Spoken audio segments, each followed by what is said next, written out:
ನಮಸ್ಕಾರ ನ್ಯೂಸ್ 18 ಡಿಜಿಟಲ್ಗೆ ಸ್ವಾಗತ. ನಾನು ಚೈತ್ರ ಹರೀಶ್. ಪ್ರಮುಖ ಜಾಗತಿಕ ವಿಶ್ಲೇಷಣಾ ಸಂಸ್ಥೆಯಾದಂತಹ S&P ಗ್ಲೋಬಲ್ ತನ್ನ ಇತ್ತೀಚಿನ ಏಷ್ಯಾ ಪೆಸಿಫಿಕ್ ಆರ್ಥಿಕ ಮುನ್ನೋಟ ವರದಿಯಲ್ಲಿ ಭಾರತದ ಆರ್ಥಿಕತೆ ದೃಢವಾದ ಪಥದಲ್ಲಿ ಇದೆ ಅಂತ ಘೋಷಿಸಿದೆ. ಬಲವಾದ ದೇಶೀಯ ಬೇಡಿಕೆ, ಸರ್ಕಾರದ ಪ್ರಗತಿಪರ ನೀತಿಗಳು ಹಾಗೂ ಹಣಕಾಸು ನೀತಿಯ ಸಡಿಲಿಕೆ ಈ ಬೆಳವಣಿಗೆಗೆ ಪ್ರಮುಖ ಕಾರಣ ಅಂತ ವರದಿ ಹೇಳಿದೆ.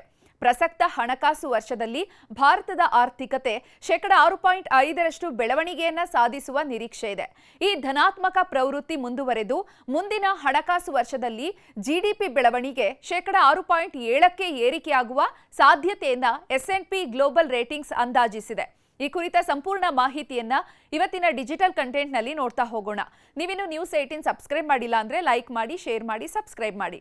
S&P ಗ್ಲೋಬಲ್ ರೇಟಿಂಗ್ಸ್ ವರದಿಯ ಪ್ರಕಾರ ಈ ಬೆಳವಣಿಗೆ ಮುಖ್ಯವಾಗಿ ಬಲವಾದ ದೇಶೀಯ ಬೇಡಿಕೆಯಿಂದ ಬೆಂಬಲಿತವಾಗಿದೆ. ಅಮೆರಿಕದ ಸುಂಕಗಳ ಸವಾಲುಗಳಿದ್ರೂ ಕೂಡ ಭಾರತದ ಆರ್ಥಿಕ ಮಾರುಕಟ್ಟೆ ಆರ್ಥಿಕ ಸ್ಥಿರತೆಯನ್ನ ಕಾಯ್ದುಕೊಂಡಿದೆ. FY26 ಏಪ್ರಿಲ್-ಜೂನ್ ತ್ರೈಮಾಸಿಕದಲ್ಲಿ ನಿಜವಾದ ಜಿಡಿಪಿ 7.8% ವಿಸ್ತರಣೆಯನ್ನು ಕಂಡಿದ್ದು, ಇದು ಕಳೆದ 5 ತ್ರೈಮಾಸಿಕಗಳಲ್ಲಿನ ಅತ್ಯಂತ ವೇಗದ ಪ್ರಗತಿಯಾಗಿದೆ.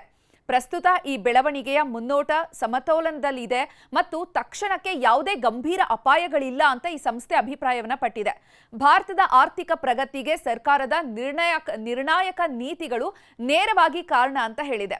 ಇನ್ನು ನಿರ್ದಿಷ್ಟವಾಗಿ ಹೇಳೋದಾದ್ರೆ 2025-26ರ ಕೇಂದ್ರ ಬಜೆಟ್ನಲ್ಲಿ ಆದಾಯ ತೆರಿಗೆ ರಿಯಾಯಿತಿ ಮಿತಿ ಏನಿತ್ತು ಅದನ್ನ 7 ಲಕ್ಷದಿಂದ 12 ಲಕ್ಷಕ್ಕೆ ಹೆಚ್ಚಿಸಿರೋದು ಮಧ್ಯಮ ವರ್ಗಕ್ಕೆ 1 ಲಕ್ಷ ಕೋಟಿ ತೆರಿಗೆ ಉಳಿತಾಯವನ್ನ ನೀಡಿದೆ. ಇಂತಹ ಆದಾಯ ತೆರಿಗೆ ಪರಿಹಾರ ಮಧ್ಯಮ ವರ್ಗದ ಖರೀದಿಯನ್ನ ಹೆಚ್ಚಿಗೆ ಮಾಡುತ್ತೆ, ಖರೀದಿಸುವಂತಹ ಶಕ್ತಿಯನ್ನ ಹೆಚ್ಚಿಗೆ ಮಾಡುತ್ತೆ.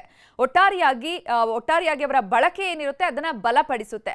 ಇದೇ ರೀತಿ ಸೆಪ್ಟೆಂಬರ್ನಲ್ಲಿ ಸುಮಾರು 375 ಅಗತ್ಯ ಮತ್ತು ಸಾಮೂಹಿಕ ಬಳಕೆಯ ವಸ್ತುಗಳೇನಿತ್ತು, ಈ ವಸ್ತುಗಳ ಮೇಲಿನ GST ಏನಿತ್ತು, ಈ GSTಯನ್ನ ಕಡಿಮೆ ಮಾಡಿದ್ದು ಜನಸಾಮಾನ್ಯರಿಗೆ ಮತ್ತಷ್ಟು ವರದಾನ ಆಯಿತು. ಇದರಿಂದಾಗಿ ಜಿಡಿಪಿ ಹೆಚ್ಚಿಗೆ ಆಗಲಿಕ್ಕೆ ಕಾರಣ ಆಯಿತು ಅಂತ ಈ ಒಂದು ವರದಿ ಹೇಳಿದೆ.